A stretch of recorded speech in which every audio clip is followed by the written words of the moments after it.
A great keynote speaker makes people laugh, they make people cry, and they take you on the journey with them. Yeah, yeah, yeah, yeah. Going in. Let's go. Let's go.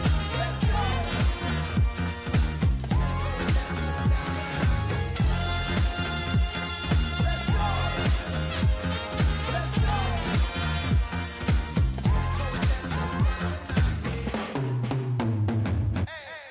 We're back for another mini. We have returned from attending WeCon 2025, the Weekend Education Conference for NPI Southern California together.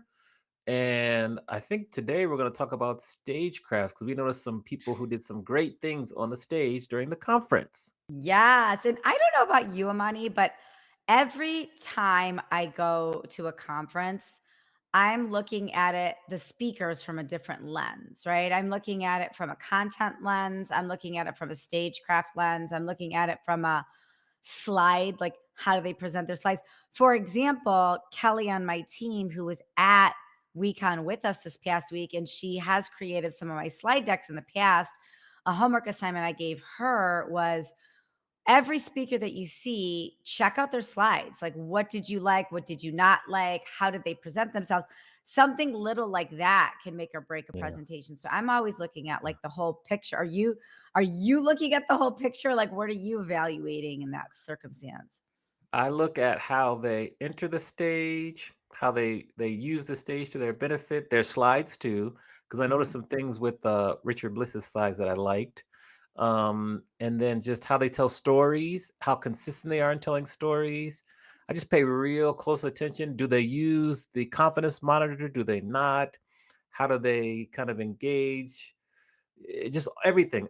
It's class. Like I'm going to class, and so I'm watching. Yeah, it's a master class. And I think as a speaker, you want to keep getting better and better at your craft. And I have heard from like top 1% speakers, they are always trying to get better and better at their craft too. So it's good to know.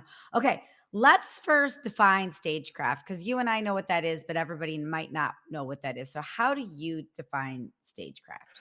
I define stagecraft as how a speaker uses the stage to further communicate their message, make impact on the audience, and kind of prove their points. It could be through their movements, where they anchor themselves, where they are in position to the screens that are behind them.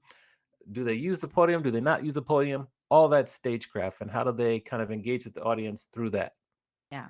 I know something that I noticed that I'm not a fan of, but I think some people are comfortable with it. And I don't think everybody would notice it. I feel like the speakers that are moving around the stage and they're looking at you in the eye and they're making contact, they're getting their point across. I feel like that is way more impactful than standing behind a podium. I feel like when speakers are standing behind a podium, I feel like they're hiding, and I noticed when I looked around, people were less tuned in. Then it's almost like you're afraid you're gonna get in trouble in school. Like, if someone's at a podium, you can sort of just, like, hide behind that, but if someone's not at a podium, there's a chance they're gonna call on you for something, so Yeah. you're paying more attention. What do you Yes. think about being Yes. behind the podium versus not being behind the podium? Yes. Not a fan of podiums. So, definitely want to. Even you'll notice when I went up to make my introduction and my announcements, I had my handheld microphone and I got away from the podium. Mhm. So, did you notice that or I no? did. I totally noticed that. Yeah, yeah. And so on purpose I did that and didn't read from the script because Richard didn't want me to read from the script. So yeah, I definitely agree. Plus, someone could hop out onto the floor and ask you to stand up and call on you, which they did to me. I forget who did that to me. Someone did that to me. Oh, Robin Banks, I think. Robin Did, Banks did that to you. he did that to Yeah. me. Yeah. Yeah. So but that's good. That keeps me engaged on the edge of my seat, see what he's gonna do. Yeah. Um, so yeah, that's what I feel about the podium kind of being there more as a crutch than as an asset. Yeah. And I think when I think of stage presence, I think of a couple things. I think, how do you enter the stage? Like, from the minute they announce your name, I'm not thinking of the stage. I'm thinking of, like, everybody can see a speaker from the sidelines or from the green room enter the stage. Like, are you walking? Are you slow? Are your arms in the air? Do you have energy? Like if somebody is like running on stage and their arms in the air, like I'm instantly tuned in because they've got a ton of energy, right? And then, how is their energy on the stage? Like are they overacting? Are they Yeah. underacting? Yeah. And I think somebody said this a long time ago. I can't remember who it was. It was a keynote speaker. She said, a great keynote speaker makes people laugh, they make people cry, and they take you on the journey with them. And I really absorbed that this past week at WeCon. I think somebody who had amazing energy was Robin Banks, right? Our Johannesburg friend Yes. who I think Yes. we asked if he'd be on the podcast. He said, yes, we got to follow up with him. But Right. Yes. his energy from the minute they announced, he ran on the stage, he incorporated 2 San Diego things immediately. Like he Mhm. knew the audience, he incorporated 2 San Diego things, and then he went right into it. Like there wasn't a lot of fluff. And I think making it personal, understanding the audience, and just hitting the ground running, I think to me is awesome stage presence. What did you Yeah. think about the Yeah. stage presence in general? Yeah, he ran on stage, caught our attention, lifted the energy in the room quickly, and he used some great humor. Great humor. Like his Yeah. humor consistently was just really good. Didn't cross over any lines. He might have tiptoed on some lines, but he he did really well Yeah. with his humor. He also, I forget, you can tell me what it's called. I'm forgetting what it's called. I guess is it self-depreciating when he kind of made fun of himself too Yeah, because he was self-deprecating. Yeah, self-deprecating. he Yes. was big self-deprecator. That Yes. was hilarious. Yes, which was good, makes him more human. He got his points across. He paused because his thing was about the energy, which is so Yeah. true. Energy. So he got that point. And then when we were in the breakout with him, it just was that times 5 or 10. The energy was amazing. I remember we were watching Robin Banks and you and I were texting our speaker committee. We're like, we're gonna need more chairs in Yes, his breakout room yes, because yes. everybody and I think something I really like, speak of programming, I think something I really liked about that format was they did 3 speakers, 15 minutes each, and then it was basically like a tryout on the big Yes, stage because then yes, after that, then you got to select which breakout you were going to go to.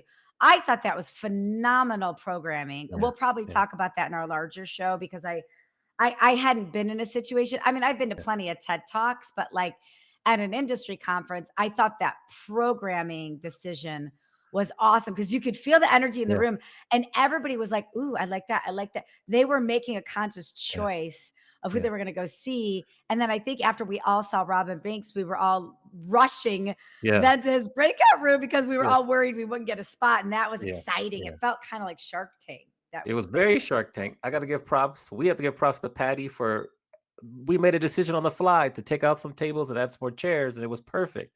So yeah. well done by the committee because we were able to accommodate everyone on Yeah. thinking on our feet or whatever. So yeah, yeah, that was good. I think that was good. Okay, I want to ask you about content, like Mhm. the format of content, like the structure. So, what did you notice that you liked, or what are some things you wish people would have done differently? I noticed that for primarily all of our keynotes, they were different than typical WeCon. Usually it's state of the industry, what's going on in like the meetings industry, but this one was more about like Andre Norman's was about like resilience, sticky with it. Then you had a talk specifically about like LinkedIn and what to do about LinkedIn. And then we had the TED Talks. And so that was very, very different than your traditional kind of meetings and events. So I thought that was phenomenal. It was really good, very different. I think people really appreciate that. Then the breakouts, you can go into the breakouts and do your things in the breakouts. Yeah. I think I might have changed it so that and this is what we struggle with all the time. Some try to have like a big closer so people will stay for the end. It's always a Hmm. struggle. Yeah. This time we had the breakouts, 2 back-to-back breakouts at the end, and I think I would change that to try to fix it so that there's a big closer that people will stay and wanna watch and engage with, and that's Yeah. always a struggle, so I might have changed that around. That was probably my main takeaway. How about you?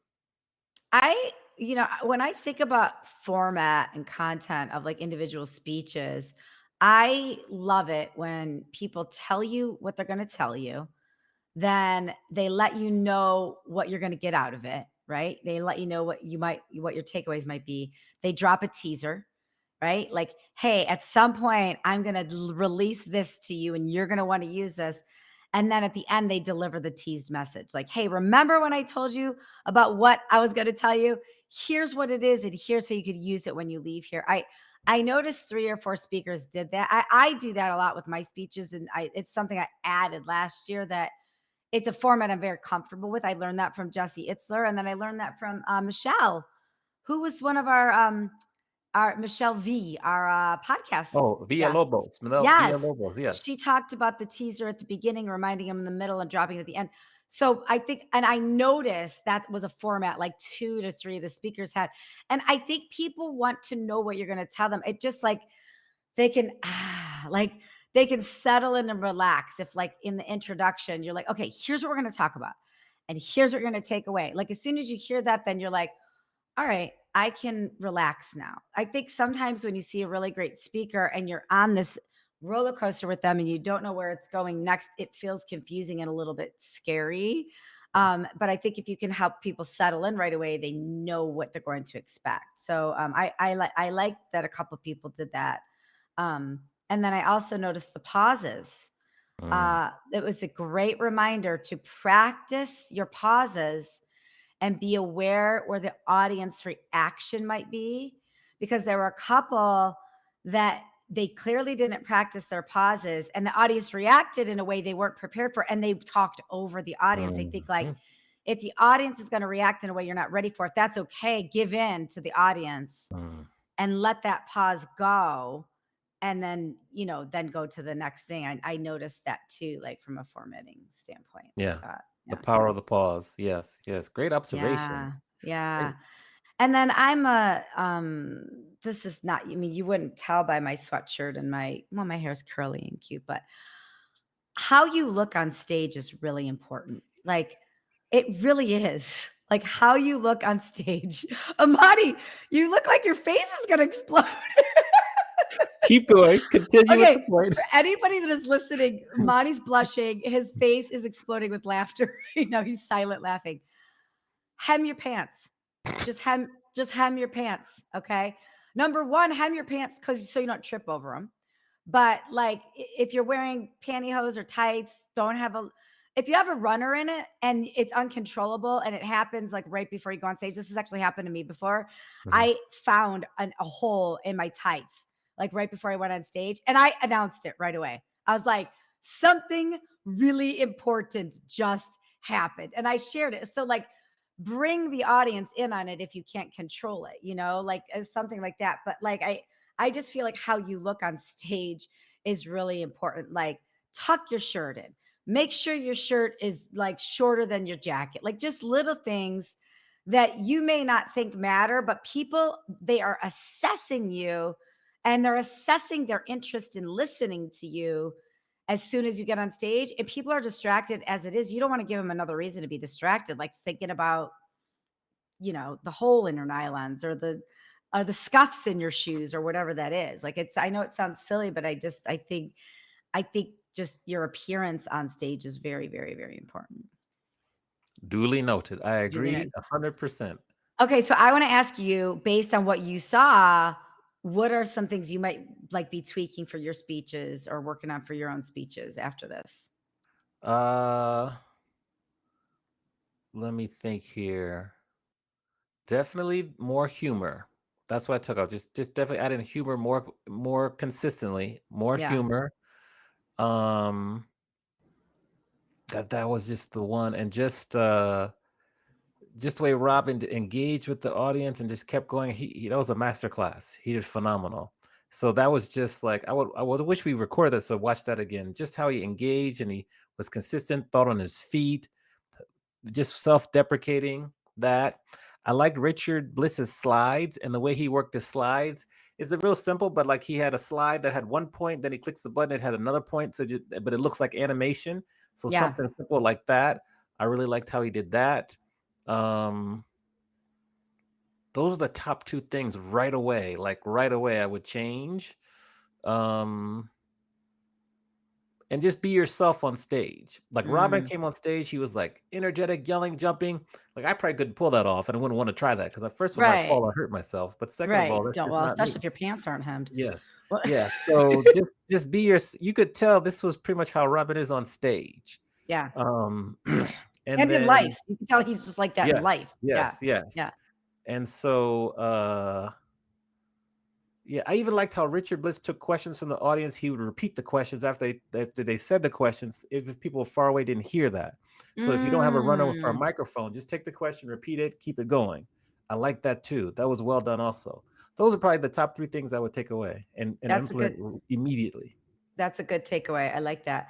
I'm gonna be working on working the stage. I think I do a good job at working the stage, but I can always do better. I do have a podium as a crutch, and I don't use the podium a lot, but I always know it's there. So I think I might even just like remove my set list from the podium and just do more with memorization, which I can do. I'm a good memorizer. Um, and I'm going to work the stage more and then memorizing the openings and the endings. I Yeah. do a good job at memorizing the openings, and the endings I sort of wings. I normally memorize them, but I end up winging them based on what happens. But I just some of the things that we saw with the people that memorized their openings and endings, I thought was very, very powerful. So Like you'll see, I think you watched the video I did for BBG for the speaker showcase. Like I yeah, have the ending pretty well memorized and the opening pretty well memorized, just to make some tweaks. So I'm kind of maybe one step ahead of you with that. But I think, yeah, I kind of have those locked in. That can be powerful. Plus, they had a confidence monitor there, so people had notes that they could see. Um, so yeah, I agree with you though. I agree. yeah. Not all organizers have a confidence I monitor. I know. think that's the thing. You can't always assume you're going to have a No. confidence monitor. You can So so in that case, it's okay if you have your notes. Maybe you put your notes on the podium, and if you need to run sure. back and take a peek at them, that's okay. Or I think there's a technique where people put their notes on the floor of the stage where people can't see them, so they can just look down and recognize it too. That's a Yeah, strategy I think Judy Holler talked about one time too. yeah. So there are ways I just to won't be help able you to with the see that. Yeah. memorization, or you could have a slide that will trigger what the story's about too. That's what I like.